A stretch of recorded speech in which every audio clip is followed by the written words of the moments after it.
Bem-vindos ao nosso canal. Está escrito na palavra do Senhor.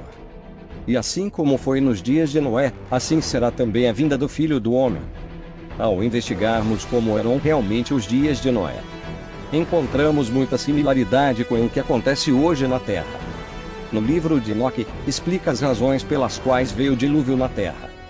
Vale a pena lembrar que esse livro foi banido da Bíblia pela Igreja Católica por conter muitas verdades que não podiam ser reveladas ao homem, segundo eles. Enoque relata que a ação dos anjos caídos consistiu em mudar a informação genética do homem, de forma que sua descendência pura não trouxesse o Messias que salvaria a humanidade. Encontramos nas Escrituras essa tentativa de destruir o código genético humano em Gênesis 6. E então, viram os filhos de Deus que as filhas dos homens eram formosas. E tomaram para si mulheres de todas as que escolheram, as quais lhes deram filhos. Esses filhos eram os gigantes Nefelins, homens valentes, de renome e de fama que houve na antiguidade. Vemos, então, que o propósito do dilúvio não foi apenas eliminar os que foram corrompidos pela presença do pecado na terra. Enoque explica sobre isto, mostrando que o DNA humano estava tão corrompido e misturado, que para preservar a genética humana pura desde Adão, Deus mandou o dilúvio. O livro de Enoque também diz que os sentinelas começaram a misturar humanos com animais.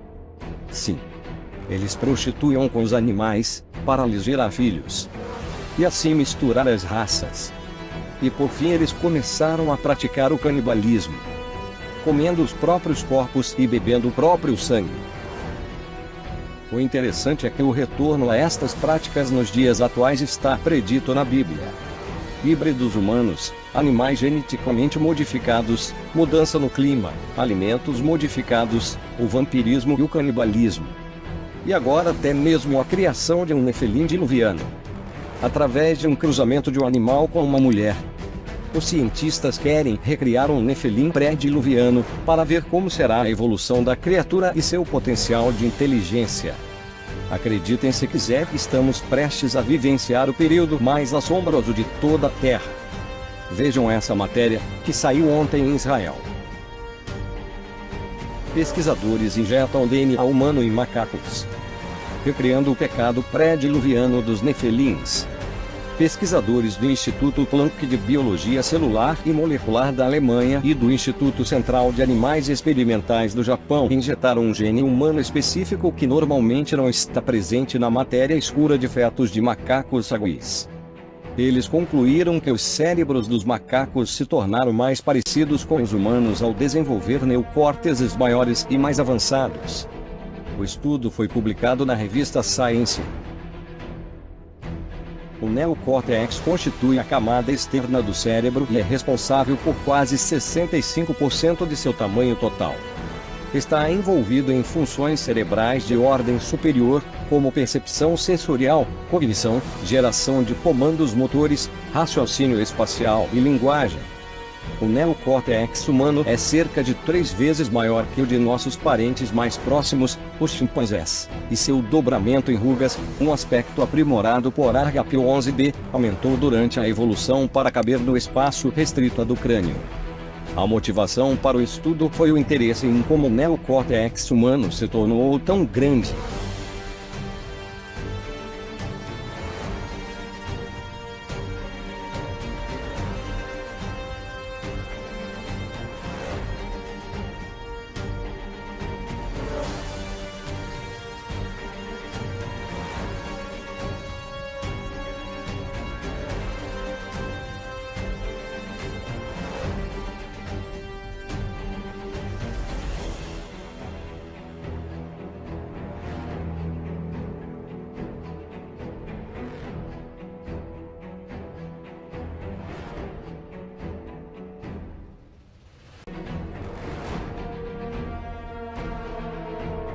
Acredita-se que a duplicação do gene que criou o Argap11B, que direciona as células-tronco no cérebro humano, ocorreu na evolução humana após a divergência da linhagem do chimpanzé, mas antes da divergência dos neandertais, há cerca de 5 milhões de anos.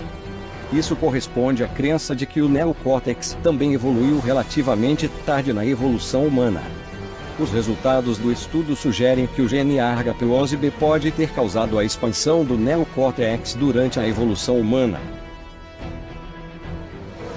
Os pesquisadores observaram que os cérebros dos macacos modificados quase dobraram de tamanho, por volta dos 100 dias de gestação, 50 dias antes da data normal de nascimento. Descobrimos de fato que o neocórtex do cérebro do sagui comum foi aumentado e a superfície do cérebro dobrada. A mistura de espécies é descrita na Bíblia de uma maneira perturbadoramente semelhante ao experimento que mistura material genético humano com fetos de macaco em desenvolvimento. Em Gênesis, seres divinos cruzaram com mulheres humanas, e mais tarde nasceram nefelins humanos. O resultado foi tão abominável para Deus que ele limitou severamente o tempo de vida dos homens. Deixaremos o link da reportagem completa na descrição do vídeo para que vocês possam ler mais tarde. Esse assunto é de extrema importância para a Igreja. O falso profeta Papa Francisco chegou a negar a criação, dizendo que os homens vieram do macaco, ou seja, a raça humana é híbrida. Está se cumprindo a fala de Jesus. A Escritura adverte contra interferências do mundo espiritual. O castigo dos anjos que pecaram enfatiza a gravidade da apostasia. Deus não mudou sua atitude para com eles. O tempo não atenuou a gravidade do seu pecado. Os motivos para o dilúvio foi a modificação do DNA com esses seres através do cruzamento. O dilúvio foi precedido por 4 gerações de profetas que avisaram sobre o julgamento vindouro: Enoque, Matusalém, Lameque e Noé. Ao que tudo indica, Noé era o único em sua genealogia que ainda estava com DNA puro. Por isso foi o único a ser salvo. Satanás e seus anjos caídos procuraram corromper a linhagem da raça humana desde a criação. E ele foi tão bem sucedido, que apenas 8 almas tiveram sucesso em sobreviver. Os anjos caídos tinham sexualmente corrompido todos aqueles destruídos no dilúvio, incluindo os animais. Há relatos de que os dinossauros foram animais geneticamente modificados por eles, por isso foram todos exterminados do planeta. Jesus nos falou que durante os últimos dias, a sua segunda vinda seria como nos dias de Noé. O diabo, juntamente com os seus híbridos humanos da linhagem dos Illuminatis, estão revolucionando o mundo. Com suas falas profanas, corrupção, incestualidade, maldade excessiva e blasfêmias intoleráveis. Tirando da humanidade o temor ao Senhor e, acima de tudo, tentando de todas as formas mudar o DNA de Deus que ainda existe na raça humana, para assim reproduzirem mais híbridos humanos como foi nos dias de Noé, trazendo o anticristo ao mundo. O apóstolo Paulo advertiu a igreja: não deixem que ninguém vos engane de modo algum. Antes daquele dia virá a apostasia, então será revelado o homem do pecado, o filho da perdição. Este se opõe e se exalta acima de tudo que se chama Deus ou é objeto de adoração, a ponto de se assentar no santuário de Deus, proclamando que ele mesmo é Deus. Nesse meio tempo, quais são as nossas armas de proteção contra tais coisas? O que devemos fazer, na verdade, é lutar não contra a carne e o sangue, mas contra os principados, contra as potestades, contra os príncipes das trevas deste século, contra os dominadores deste mundo tenebroso, contra os exércitos espirituais da maldade nos lugares celestiais. É contra isso que devemos lutar. Experimentos para trazer de volta os nefelins é apenas o começo. Logo aparecerá o antídoto que modificará toda a raça humana. Devemos ser fortes e corajosos para permanecermos fiéis como Noé, orando em todo o tempo e lugar para conseguir escapar das coisas que estão por vir. Compartilhem esse vídeo para alcançar mais pessoas. Deixem um like. Deus abençoe.